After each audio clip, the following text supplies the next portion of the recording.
Hello. Thank you very much. Thank you. Thank you. Thank you. Thank you so much, everyone. Thank you. Wow. Thank you so much for that wonderfully warm welcome. I'd like to welcome you to what promises to be a one-of-a-kind and truly special tribute to our favorite princess, Carrie Fisher. Carrie was a brilliant storyteller, both personally and professionally. So what better way to celebrate her than to hear brilliant stories from none other than her on-screen twin, Mark Hamill. How amazing is that, huh? So you ready? All right. Then please help me welcome to the stage, Mark Hamill.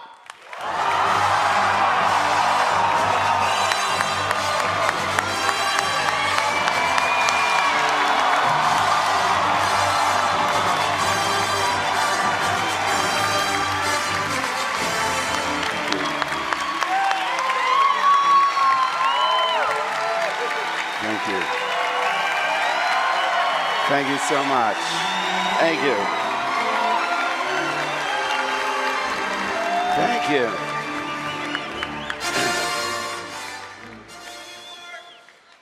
Thank you. Well, here's a panel I was hoping wouldn't come for another 30 years.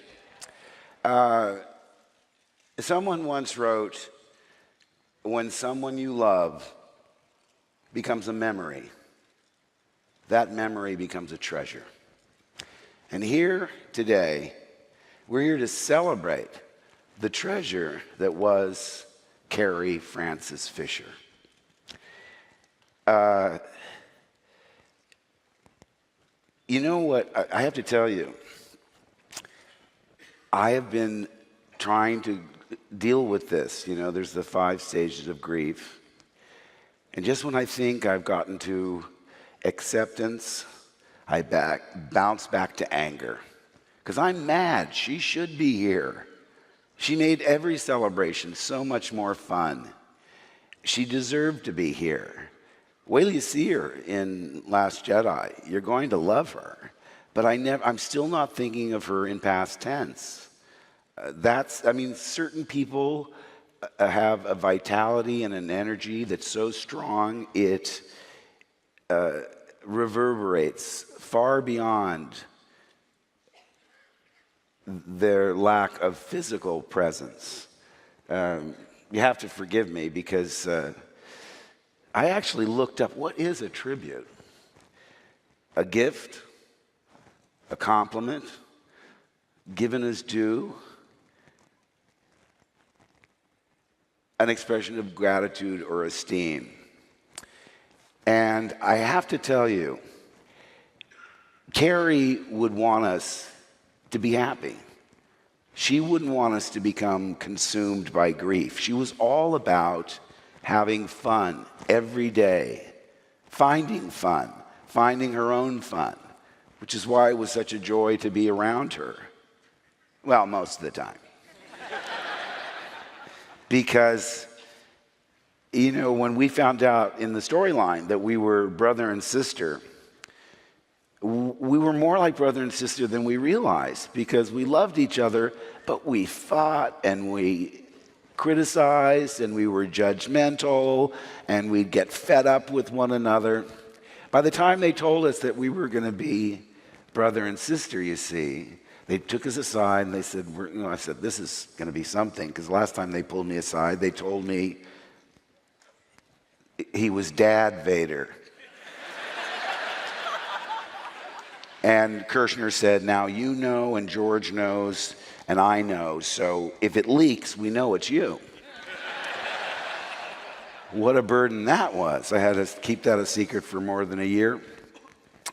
So they brought us into the dressing room and they told us, this is during Jedi, because there was a mock scene with the wrong information, and they said, Luke and Leia are twins separated at birth.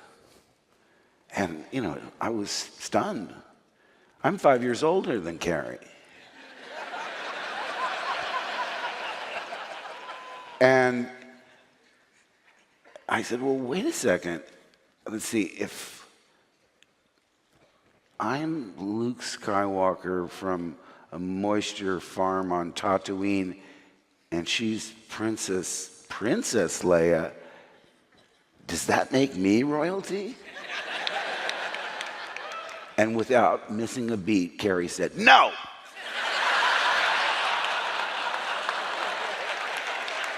I said, okay, I'm just asking.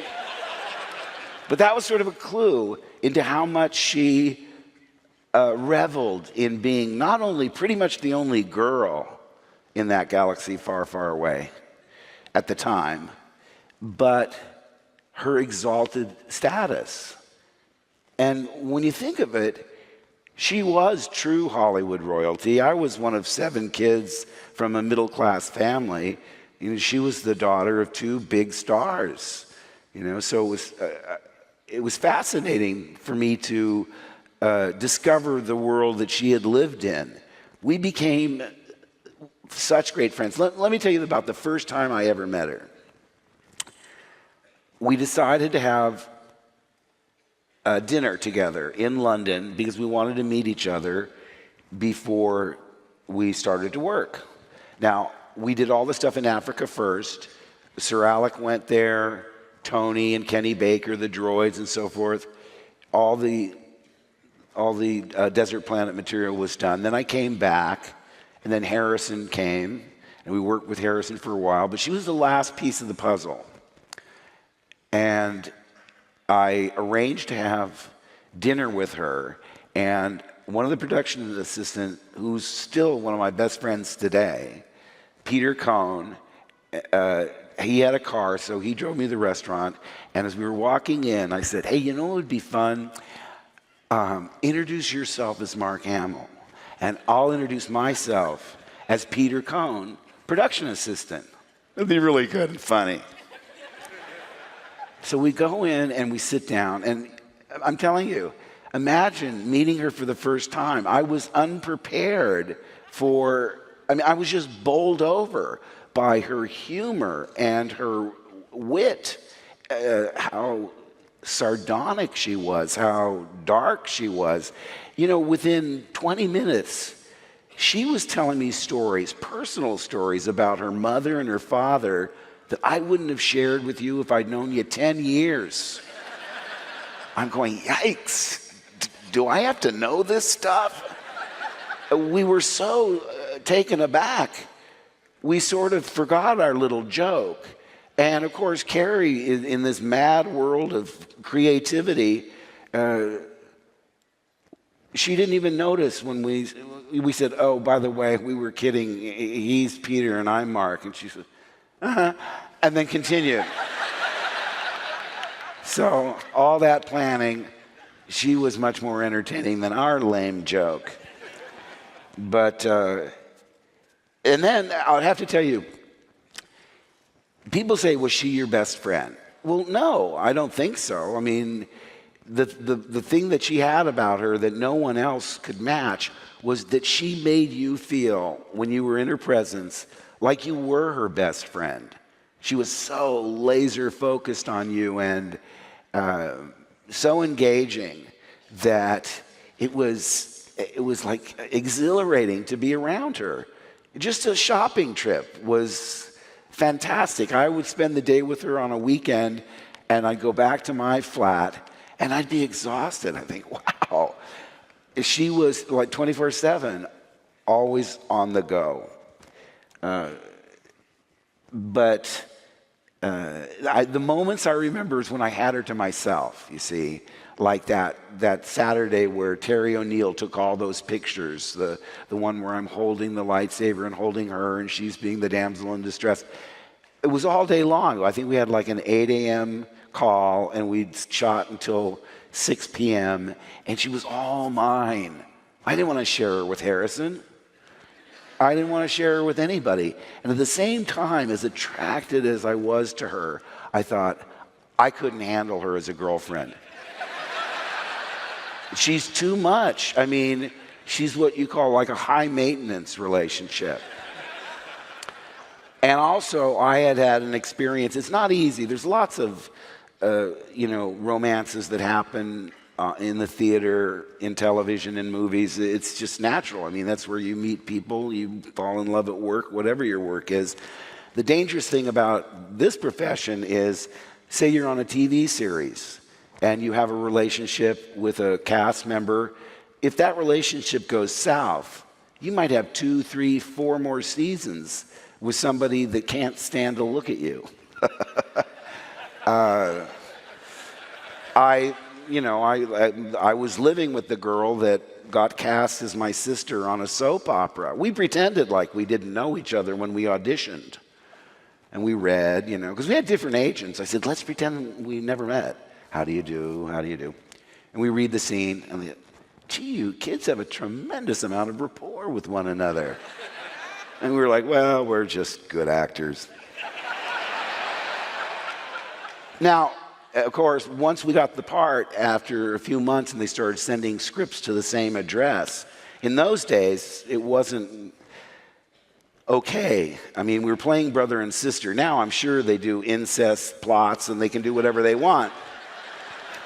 But in those days, the producer, Jim Young, said to us, look, if we see pictures of you in the fan magazines holding hands and, smooching on the streets, I'm going to have to fire you because people will be really turned off because it smacks of incest.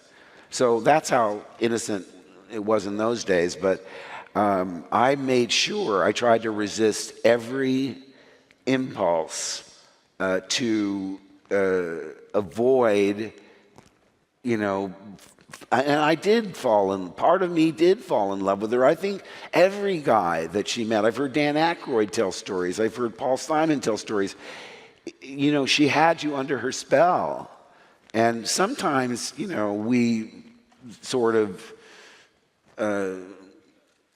wanted to go in that direction. I mean, on the pretext of talking about kissing techniques.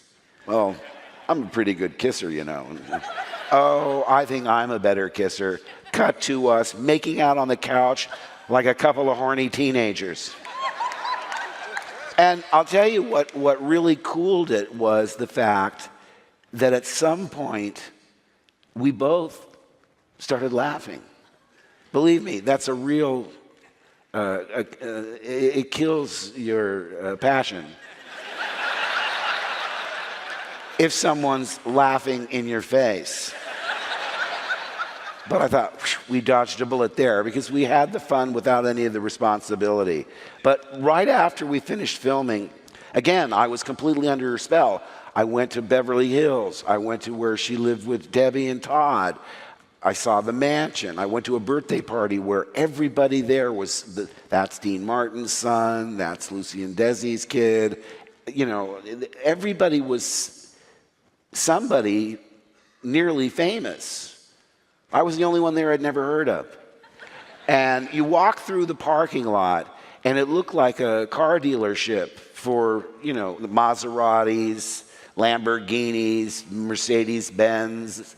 I had sort of a beat-up Mazda that I parked down the street so I could arrive on foot. I'm no fool. But again, it was such an exotic life, I'd been in the business almost 7 years, but I just had never met kids who grew up and gone to Beverly Hills High and just had that as part of their life. And then when I was in New York, I visited Debbie in her apartment there. When Carrie found out I was staying in a hotel, she said, forget that, you're staying with me. And I moved in with her and her roommate, Griffin Dunn. She was like that. She was so giving, and she had fun around me. I had fun around her. Like I say, a relationship that's that sort of passionate, and I don't mean that in a physical sense, but just in our emotional sense, burns very brightly and sort of by definition has to fizzle out. By the time we got to Empire, so much had changed. Harrison had moved on from his first marriage. I was married and expecting our first child. Carrie had a boyfriend, and we all had managers and agents and things that we didn't have before. So there was something about the original film that will always be special because we were babes in the woods. We didn't really know what was going to happen. But one of the things I'm most grateful for, because there were long stretches, we get fed up with each other, and I remember we were doing the bikes in Jedi, and we'd be up on these bikes, and they say, if you kids could just stay up there between takes, it would save us a lot of trouble. We're almost ready, and so forth. So Carrie, under her poncho, would pull out volumes of philosophy, Kierkegaard, Nietzsche, and she had a highlighter pen, and she's highlighting all these things. And I was sort of insulted because, in the old days, we would have been, it's like when we were doing the swing across, we were hooked together and we loved it. We were just had so much fun that day. By that time, we'd sort of evened out, and she was, I'm sure, found me extremely tiresome. But, and I was mean because I knew that in her trailer she had the National Enquirer, she had the Star, she had all the tabloid rags. And I said to her, gee, Carrie, why bring Kierkegaard on set when you have the National Enquirer in your trailer? And she barked at me, because I want people to think I'm smart. And it's interesting because she didn't graduate from high school. She went into Irene, her mother's show on Broadway. So here she was like 16, 17 in the chorus of a Broadway show. And even that, to me, because I hadn't done Broadway at that point, and I found that endlessly fascinating. Oh, what a great life. I much rather had been in a musical comedy than in the 11th grade. It seemed so exotic and so magical to me. But, today is a day where it would be very easy to be consumed by grief. But let me tell you, when I go to sleep at night, there's never a day so far where I don't think of her. And when I think of her, and I hope you can appreciate this mental image, she's looking down from the celestial stratosphere with those big brown eyes, that sly smile on her face as she lovingly extends me the middle finger.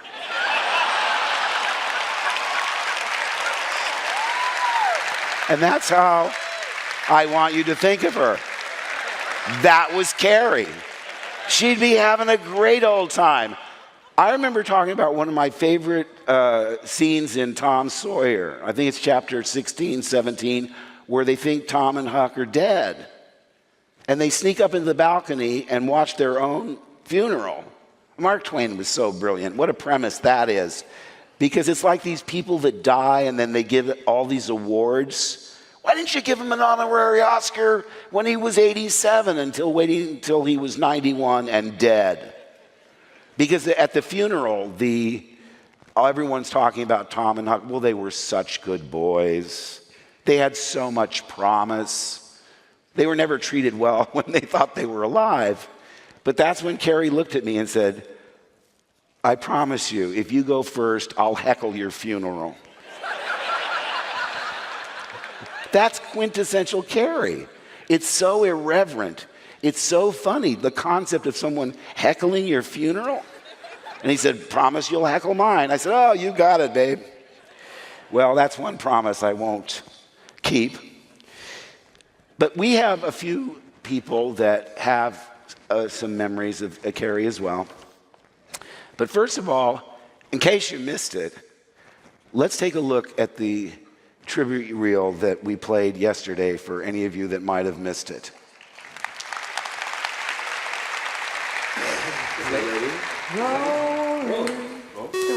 this.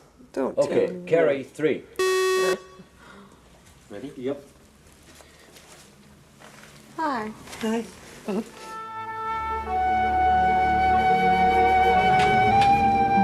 Aren't you a little short for a stormtrooper? Well, I guess you don't know everything about women yet. I love you. I know.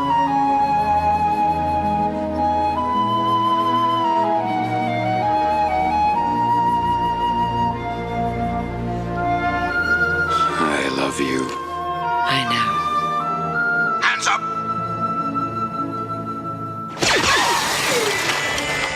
Carrie Fisher, 19. I think I am Princess Leia and Princess Leia is me. It's like a Mobius striptease. So I think George did get confused. The less clothing on women, the more confused he is. Probably in a good way. Gary's falling asleep. Gary's bored as hell. Can you imagine? I've never had someone fall asleep during my interview, That you Gary. know of. Thank you. Do you have any advice for the younger members of the cast? I've told Daisy not to go through the crew like wildfire. She just is the most entertaining and shockingly funny person you'll ever know.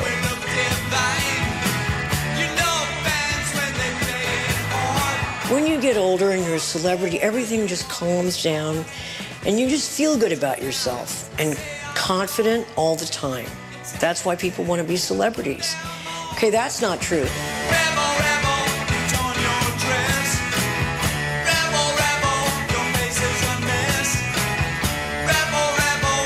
What's interesting is that when you get Carrie going, she still remembers all the lines from the old films. General Kenobi, years ago, you served my father in the Clone Wars. Well, now, he begs you to help him in his struggle against the Empire. I regret that I am unable to present my father's request to you in person. But my ship has fallen under attack, and I'm afraid my mission to bring you to Alderaan has failed. I have placed information vital to the survival of the rebellion into the memory systems of this R2 unit. My father will know how to retrieve it. You must see this droid safely delivered to him on Alderaan. This is our most desperate hour. Help me, Obi-Wan Kenobi. You're my only hope. I love these movies, and actually they've become better for me now because I have a daughter and she loves them. I loved that Princess Leia was a very strong woman, and I adored how feisty Carrie Fisher was. I could really sense and feel her fire. And that was important for me as a young girl, to see that kind of woman. She's very sure of herself, very funny, very, together, very worldly. Ce n'est pas une victime, de princesse. Elle est très forte. Et c'est bien, il n'y a pas beaucoup de femmes fortes dans les films maintenant. What the hell are you doing? Somebody has to save our skins. I love her, and I love her when she drives me crazy, and I love her when she makes me laugh. She's just delightful.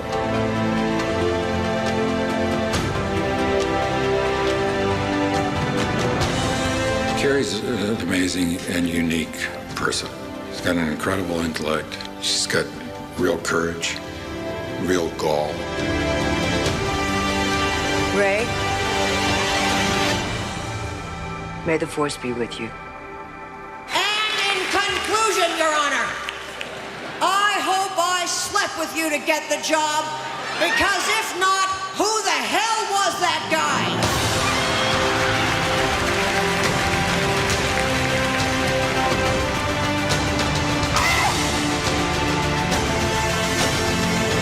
What was the question?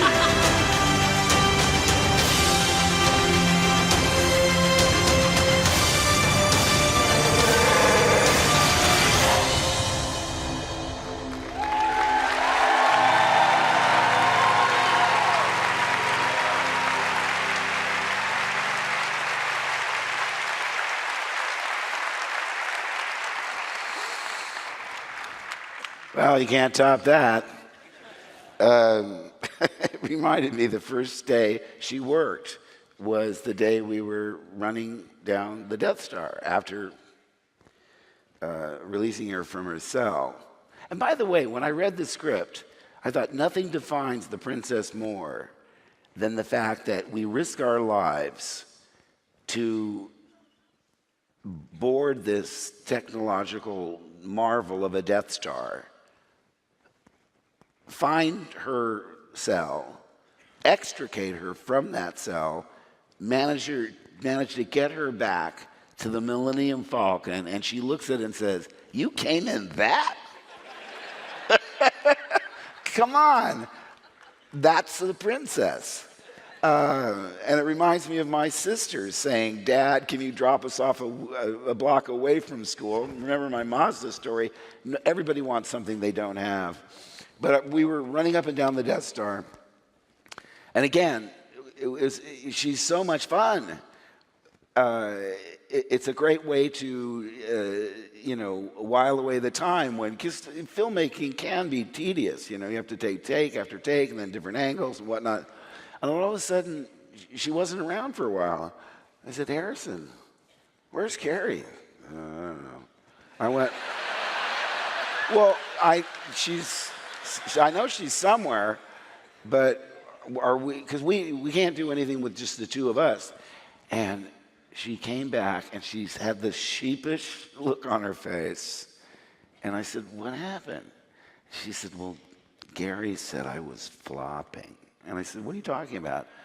She said, "When I'm running up and down this Death Star, he could see I was flopping around." And I said, "This is the origin of there's no space, there's no underwear in space." Because I said, "Well, what do they do?" She said, "They taped me down." So now try and watch that movie again without thinking of her with gaffer's tape. She was adorable. I mean, and perfectly, I always figured we must have been cast in scale, because Harrison's this tall, I'm this tall, and Carrie's 5'2". And there's nothing a man my size enjoys more than a diminutive woman, because it makes you feel tall. And she was so challenging, I mean, like I say, we both really had a love of the absurd, of Monty Python, and she was very knowledgeable about film. She'd seen so many of the movies that I loved. Jealous that I got to work with Alec Guinness and she didn't. I said, "Yeah, but you got to work with Peter Cushing and I didn't." But she also said to me, "I wish I could go back and do that scene again." I said, "What scene?" And she goes, "I really overdid the English accent. I thought I recognized your foul stench when you came on board." And I said, "No, it's perfect." She said, "Well, I was working around all these English actors," and she had gone to the London School of Drama, so she'd been hanging, all of her classmates were English for the most part. But she got self-conscious about it. And that's what I loved about her. I think I said in a tribute that, again, when this happened, I said, "Well, that's it. I don't want to talk about it." And they said, "No, you have to talk to the press. Just make one statement, and then you'll be done with it." And one of the things that I said was so true. Do you want me to read it? Because I can annotate it a little bit. This is like too soon. This is like a week after it happened.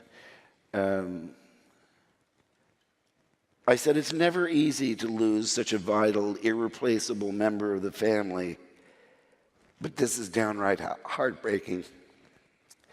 I don't know if I can read this. "Carrie was a one-of-a-kind who belonged to us all, whether she liked it or not. She was our princess, damn it. And the actress who played her blurred into one gorgeous, fiercely independent, and ferociously funny take-charge woman who took our collective breath away. Determined and tough, but with a vulnerability that made you root for her and want her to succeed and be happy." That's what I thought was so incredible about her.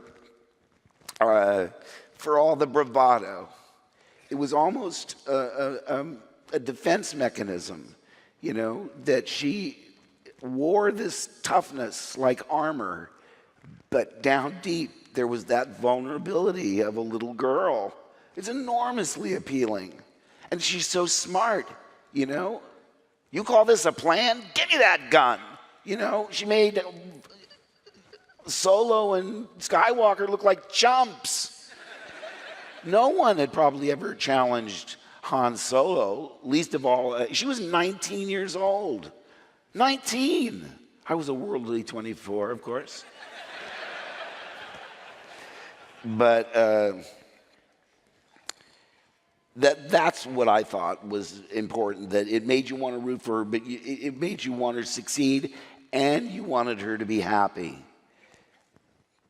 It was so hard to put this to words, and honestly, she played such a crucial role in my life, both professionally and personally, and both would have been so diminished had she not been a part of my life and my career. I'm grateful for the laughter, for the wisdom, and the kindness, and even the bratty, self-indulgent crap. See? Siblings to the end. I had to put in a little... Even the bratty, self-indulgent crap my beloved space twin gave me. So thank you, Carrie Francis. I love you, Mark.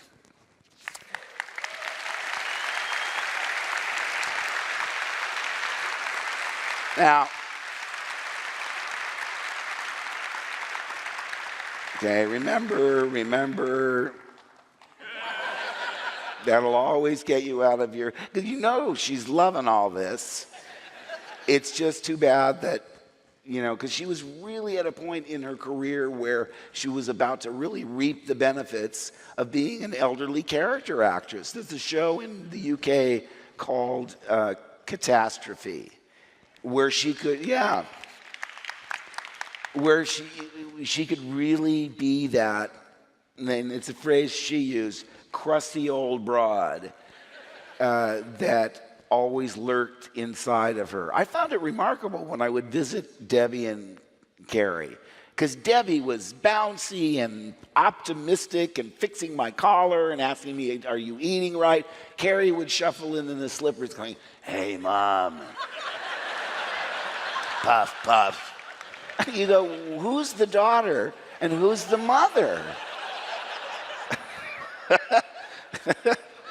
But I think there are other people that we should get to who have some remarkable memories. Here's one from the master himself. I was talking to the casting director, and I want somebody very young. I want somebody 19, 18 years old.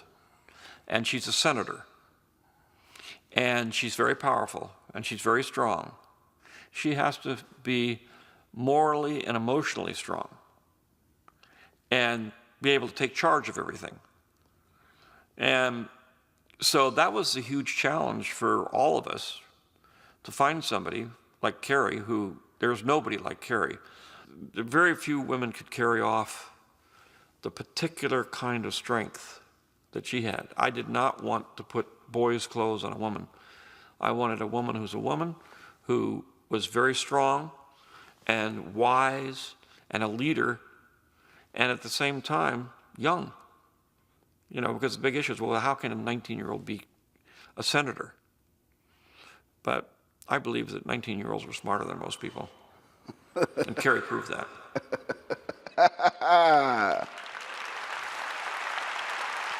Yes.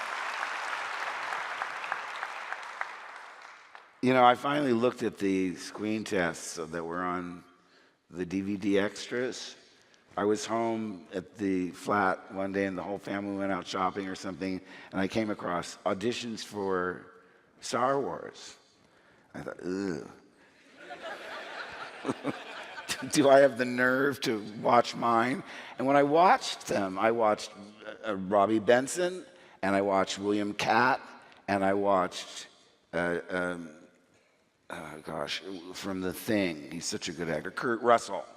And every one of them would have been great Lukes. You know, and I finally watched mine, and I thought, well, good, I wasn't pushing too hard. Sometimes if I really want something, my neediness bleeds through. The best thing you can do, by the way, if you're an aspiring actor, is pretend like you don't want it. It's like the girl that won't date you in high school. You want her more! But I thought, well, that's good. I was sort of relaxed and laid back, so I'm happy about that. But I thought, he must have just thrown a dart at 4 pictures on the wall, because they all would have been perfect Lukes.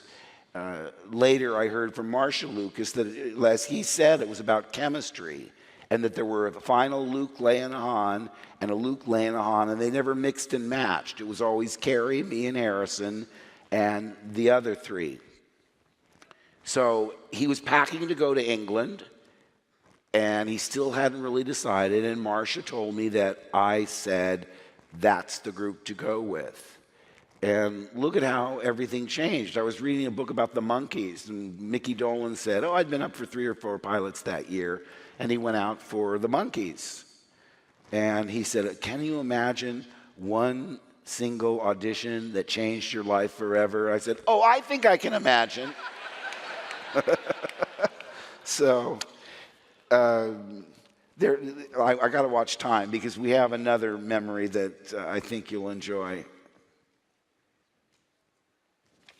Do we have that queued up? So the last time I saw Carrie was actually in November. I went over to her house because I needed to show her the last shot of Rogue One, which we had done as a computer-generated shot, and she hadn't seen it finished yet. So I got to the house, and typically she would always want to go to the back room where she had it decorated with all sorts of wild stuff and neon signs and whatnot. So she was talking a mile a minute. We got back to the back room. I opened up my laptop computer and set it down, and she said, so what are we going to see? And I said, well, you're going to see the finished shot of yourself at 20 years old. And she said, oh, okay. So I rolled this shot, and she looked at it. And she didn't say anything right away. She just kind of leaned back, sort of stunned. And then she goes, and I'm sorry I can't say this completely, because if you know Carrie, she dropped the F-bomb several times. So she said, oh my effing God. And I said, yeah, it's pretty amazing, isn't it? And she said, yeah, I can't believe it. And then, typical with Carrie, she jumped up, changing the conversation, because usually when you get to know Carrie, she was always bouncing from one conversation to the next. It was very tough to keep up. So she reaches over and she grabs Princess Diarist, which is the book she had just finished writing and she was promoting. And she said, she looks over at me and she goes, I think Harrison's really mad at me. And I said, and I paused just a little bit too long. And I think she actually didn't want to know what I thought. But she carried on and she said, I'm going to autograph this for you. And I said, okay. So she grabbed her copy of the book and she autographed it. And when I got out to the car and I was getting ready to head home, I opened the book and she had written in it, you are my only boss. Thank you for not firing me. And I burst out laughing, which that was Carrie. She was always funny. All right. Let's thank Kathy for not firing her, by the way. I started getting this sort of laryngitis in the middle of the day, and I thought, must be psychosomatic, because this is looming, you know, to have to try and use you as therapy to get through this together. It's nothing that I anticipated, and like I say, she wouldn't want us to be consumed by grief. She was all about laughter and laughing, and thank you for not firing me.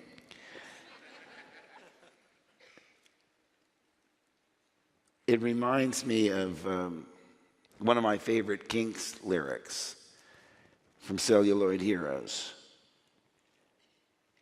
I wish my life was a non-stop Hollywood movie show, a fantasy world of celluloid villains and heroes, because celluloid heroes never feel any pain, and celluloid heroes never really die.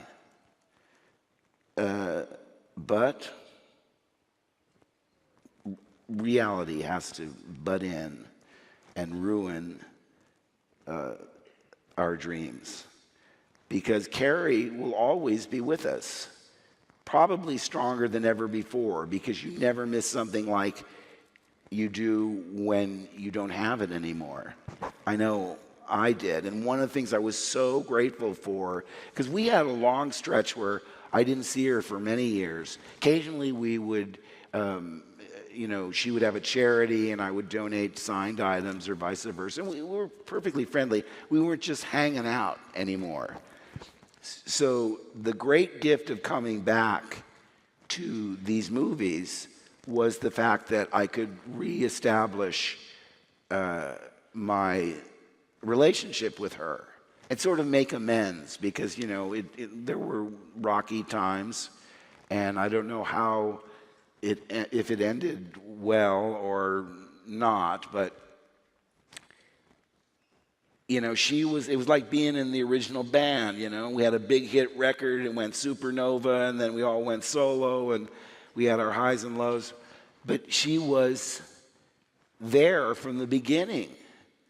They asked George Harrison, what was it like to be a Beatle? He said, what was it like not to be a Beatle? Because that's all he knew. And here she was, 19, barely out of drama school.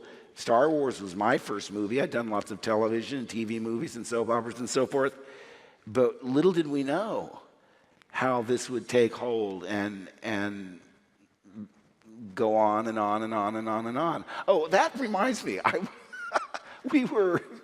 We were in Westwood when we heard that the trailer was in the movie theaters. We didn't see any commercials on TV, by the way. I never saw a commercial for Star Wars before the movie came out. And I watched Saturday Night Live every week, believe me. But we walked by the Abco. Carrie was always getting me to do crazy things. In other words, if you see me in that floral robe walking around the desert, that was Carrie's robe. She goes, you put it on.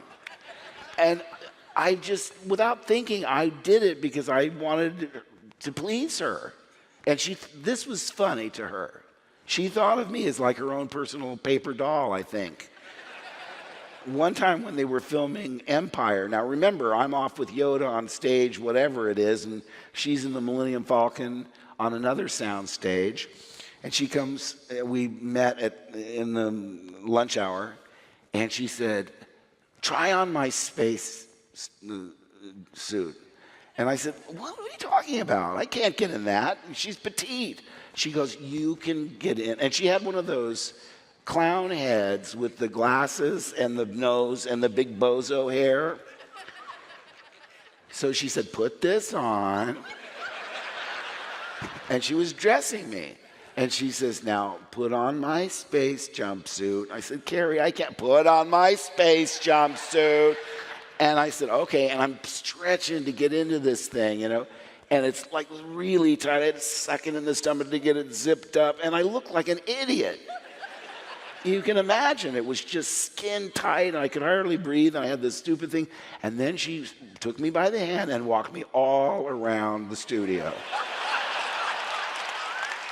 Like I was some mental patient on an outpatient basis. And I don't think I would have done that for anybody but her. I was always doing whatever she wanted, because she had that sense of absurd, and I thought, don't be such a stick in the mud. Nothing pleased me more than hearing her laugh. And a lot of times you'd say something and she'd go, funny, without spontaneously laughing, which was odd. A couple of the things that I said to her wound up in her books. without without being accredited. And I go to her and say, Carrie, I said that to you. And she, did you? I don't remember that, but, and you look kind of small arguing over something that you said years and years before. Another example of things where I got to go fast. There's figures of us at Madame Tussauds Wax Museum in London, and I thought, oh wow, that would be mind-blowing to go see yourself in wax, because we didn't pose for it. They did it from sculpture and measurements and whatnot.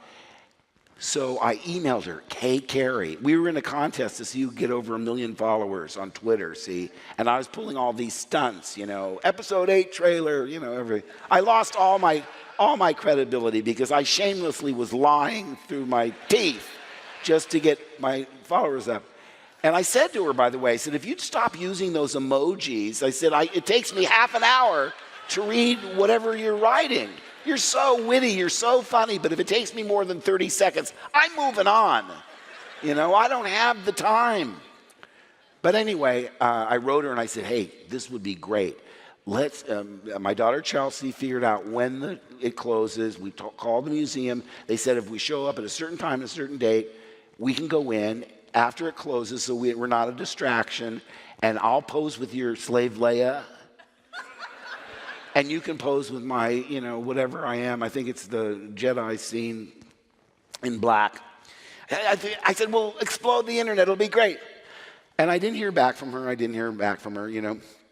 So about 2 or 3 weeks later, I'm going over to her, checking out to see if she's gaining on me. Because she was like 60,000 ahead of me.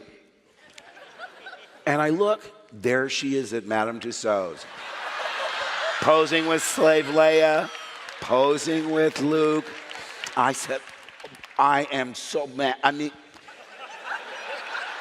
The next day at the studio, I went right to her trailer, bum, bum, bum, bum. Yes, come in. I said, Carrie. She goes, what?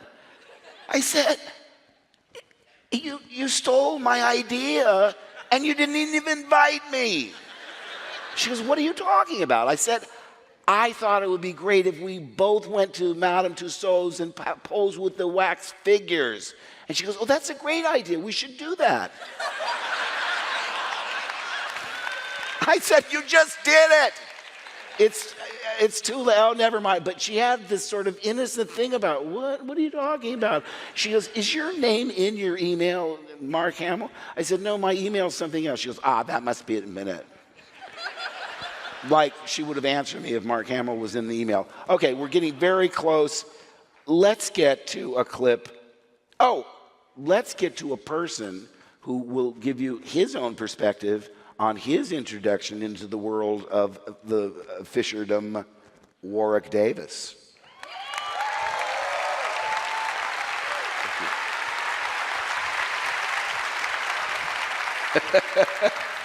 The time flies. I'm so sorry. Oh my gosh, it's 8:20 and counting. But what I will say, sitting back listening to your stories, absolutely wonderful. To get such a personal insight into Carrie and your relationship working together on the films has been absolutely wonderful. You'll all agree with that, I'm sure. I mean, it's absolutely wonderful. And such a fitting tribute as well to celebrate Carrie in this way. Right. For me, my first memory of Carrie was when I was 11 years old and very new to the film industry. I'd never been on a film set before. But what Carrie did was just made the whole experience for me fun. It wasn't intimidating, it wasn't daunting in any way. It was just fun. Right. And being inside an Ewok costume, you get very hot. And I remember every time I took the head off, Carrie would be there checking I was okay. Aww. She'd have chocolate milk, she'd have cookies, whatever she thought I needed. And she kind of became a very sort of on-set mother figure to me. But yeah, I just remember her humor and just making the whole experience fun. I mean, that's a very candid piece of video there. Right. Some behind-the-scenes footage. You were such a breath of fresh air because this was the last film. It was almost like your senior year in high school. We'd become sort of jaded and anxious to move on to the next thing. And He shows up, roller skating around the studio, flying around, and we all went back to our best behavior because it was an outsider. Because we had sort of fallen into bickering, and it's inevitable when you're in a group that long. So it was such a joy to have you there. Well, you all made me feel so welcome. I mean, absolutely. I mean, it was a great way to be introduced to this industry, of course. You know. And it's been downhill ever since. Absolutely. No, that's not true. There's not a movie in England made anymore that doesn't have Warwick in it. He's in all the Harry Potters. He's in more Star Wars movies than I am. That's for sure. Well, something else I'd just like to say, and a piece of video I want to introduce before I go and leave Mark to wrap up the show, is many of my fond memories as well of Carrie more recently have been on stage at celebration events. Now, as Mark's already mentioned, she loved celebration, she loved the fans. I mean, for any of you who ever met Carrie at a celebration or a convention anywhere, you'll know she had so much time for the fans and just loves to celebrate the films and her character. And I spent many a happy hour on stage with Carrie, and I cut together a short highlights reel of our time for you all to enjoy here this evening. So we'll take a look at that. Please give a royal welcome to a new Disney princess, Carrie Fisher. Since we last chatted, you've been working on The Force Awakens. We can now talk about it. I'm not allowed to talk about that. You are now, though. Oh, that one? Yes, okay, the one that we... I don't know what I'm not supposed to talk about, but I know it's something. The picture there will remind you of that moment. So you I know, that's my baboon-ass hairstyle.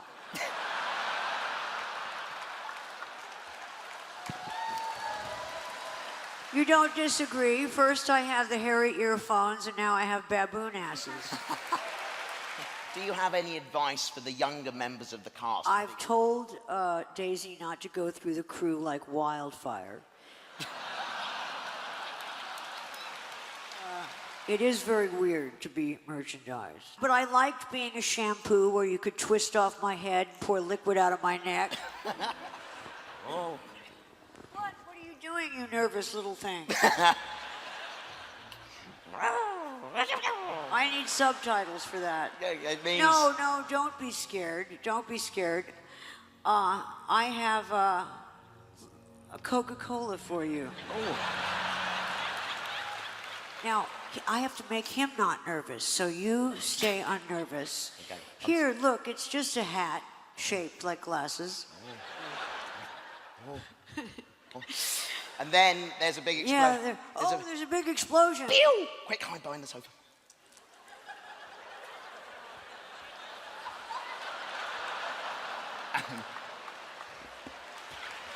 Oh. If you just shut your eyes for a moment, when I come back on, I'll say open them, and I want you to say the first thing that comes to mind. Okay, open your eyes. There's always a bigger fish. You know, when we were doing the scene in the trash compactor, there was a thing that was supposed to be called a Dianoga. That was the thing under the water that grabbed Mark. And so we're in the trash compactor, and Mark lifts up a piece of trash and says, "Pardon me, George, could this be Dianoga poo-poo?" I'm always Princess Leia. I mean, if I ran into one of you, would you call me Carrie or would you call me Leia? Both. That's true. I am Leia and Leia is me. Let's call the whole thing on.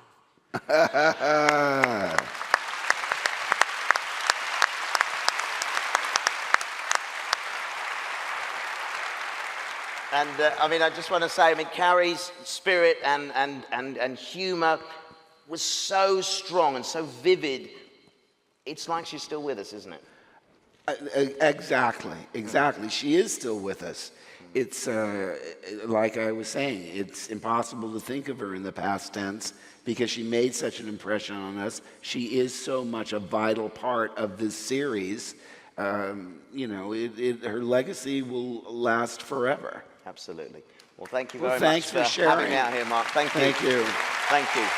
Warwick Davis. Thank you. Thank you, Warwick. We've got to get to the Ryan Johnson clip just in time. We're under the wire, but here's a memory from our current director, Ryan Johnson. So one thing I knew as a Star Wars fan is that on the original movies, and Carrie would say this a lot, like one of the big directions George always gave was just faster and more intense, and that was the direction.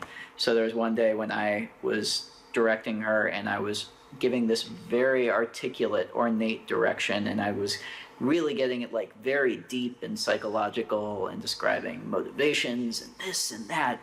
And I got to the end of this long, flowery piece of directorial nonsense, and there was a beat of silence, and then she goes, "So faster, more intense." And I said, yeah, faster, more intense. Yeah.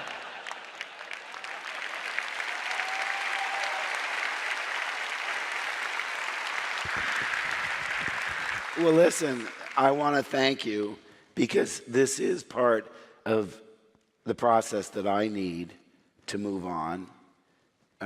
I've tried very hard, but we lost Kenny Baker and Carrie in such a close period of time. But she loved you, and I certainly love you, and I need your support, and we all need each other's support to make sure that we honor her legacy in a way that she earned, in a way that she deserves. And I'm thinking of one last quote for you, and that is, "As long as we live, so too she shall live, because she has become a part of us all." And we'll never stop missing her. Thank you so much. Thank you, Carrie. Thank you. Carrie thanks you, and I thank you.